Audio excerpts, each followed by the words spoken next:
Well, I came into the workshop last night after work and pressed record on the camera and then launched into a monologue about how I've never used Jescar Evo Gold fret wire before.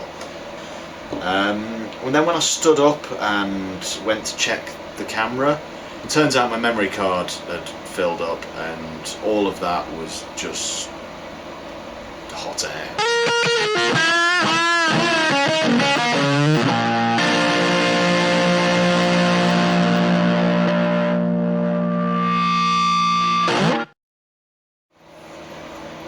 Well, the fretboard is trimmed up and I've sanded the edges. I've also marked out and piloted where I need to drill for my side dots using my brad awl.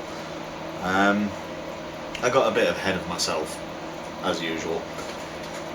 Now, for these side dots, I'm going to do what I normally do and use a piece of metal tube with a shell dot in the middle.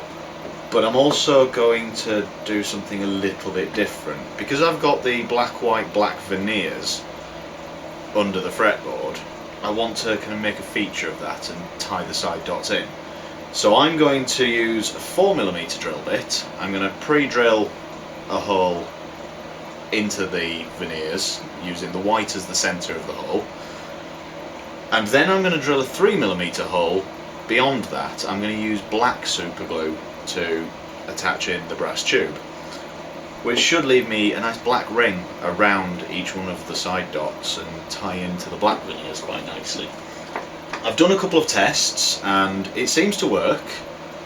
I might need to use some clear super glue to seal the hole and stop the black super glue wicking into the white veneer, because it has a tendency to do that. But that should work quite nicely. I'm going to drill all the holes first and let's see how we go. I've already pre-cut all my bits of brass tubing, so it's at the moment everything's pretty much ready to go in here. Doing all my little tests has kind of prepared me for it a little bit.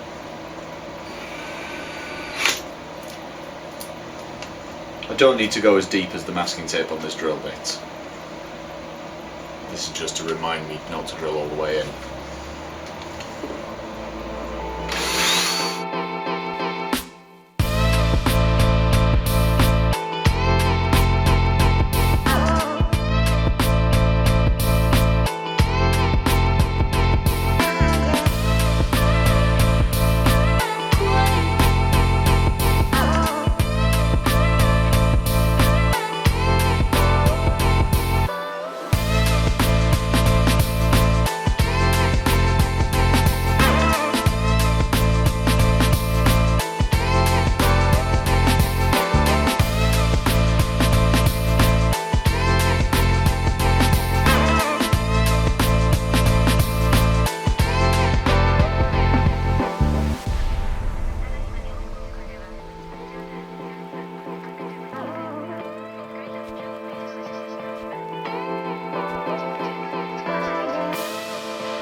Well, I came into the workshop last night after work and pressed record on the camera and then launched into a monologue about how I've never used Jescar Evo Gold fret wire before, and how I really wanted to use it.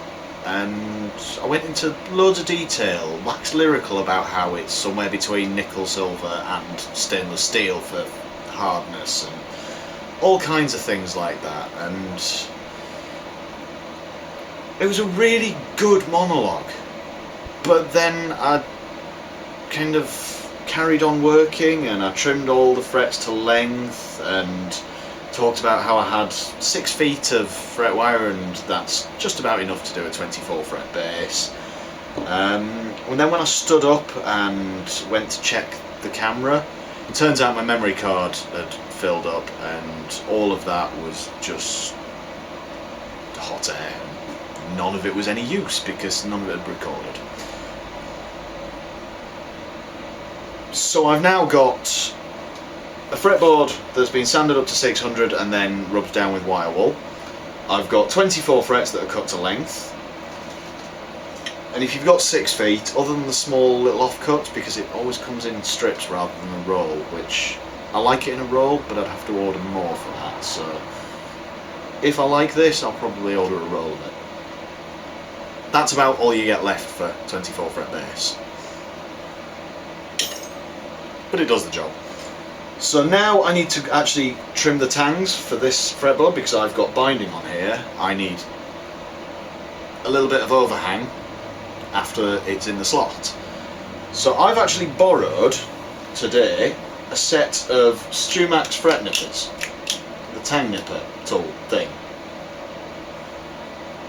StewMax fret tang nippers, which they're basically just a modified version of a sheet metal nibbler. However, I don't have a set of these. Well, I do, but I don't know where they are.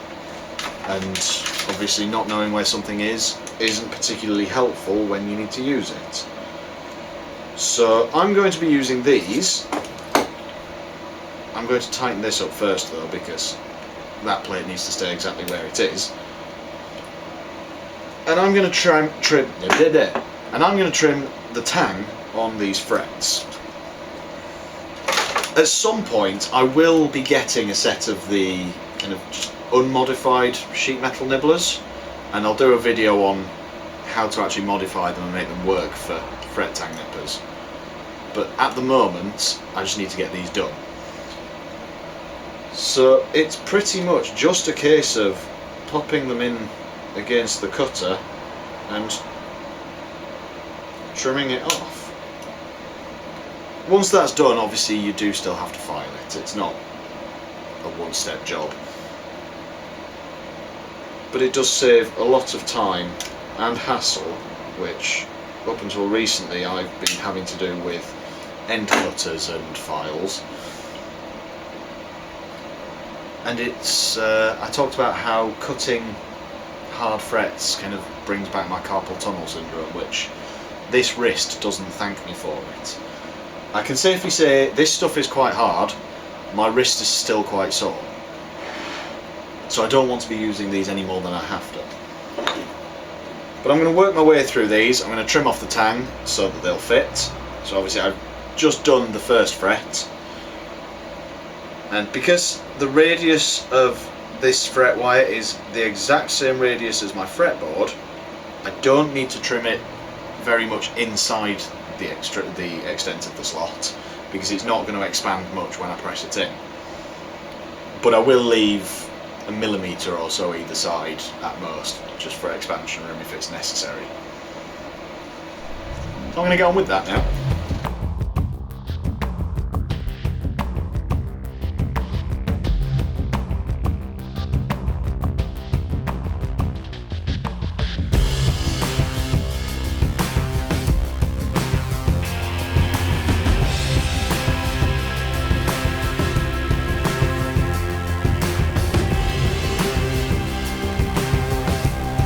Now that the tangs have been trimmed and filed flush, and I've returned the fret tang nippers that I borrowed, I've borrowed something else because something else of mine seems to have gone missing. I have ordered a new one. But it hasn't turned up yet because it's coming from America, and that means shipping time takes bloody forever. But I'm going to use my press to put the frets in this one, which I'll use a hammer, but I haven't used the press for quite a while and I fancy giving it a go, just as a reminder to myself.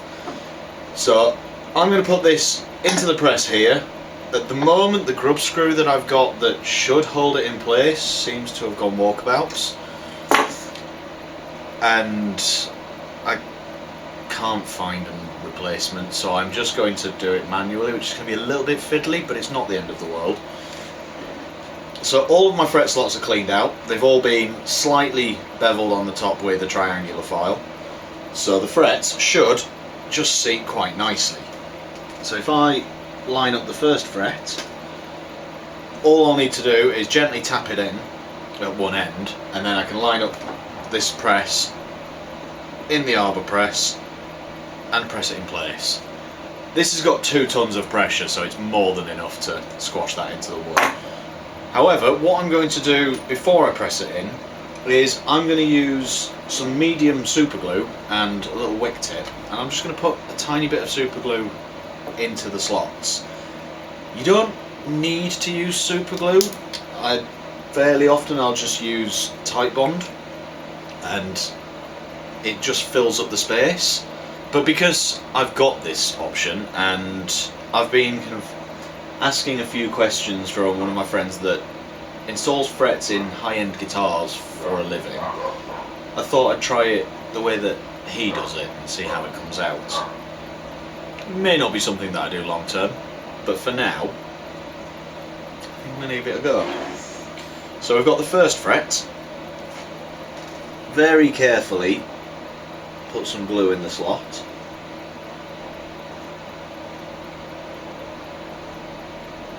Obviously not too much, because if I put too much in, it squeezes out and splashes all over the fretboard.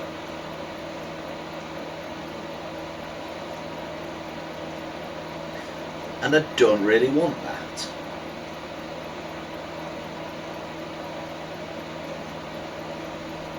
That's a little bead of glue. I've got the offcut from this neck underneath, which is giving me a nice solid surface to hammer and press against. But if you don't have that, then ideally finding a flat surface that you can use is the best way to do it. I'm going to lift that higher, and this is where the fiddly bit's going to come in, because I'm going to have to manipulate this with all 6 of my hands at the same time. So we line that up.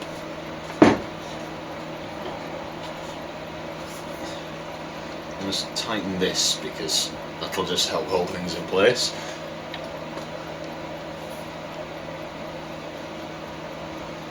So once we're lined up nice and central, we just press it in. If I'm using the press, I like to move it back and forth to get the equal pressure kind of all the way over the fret, just right to the ends as well.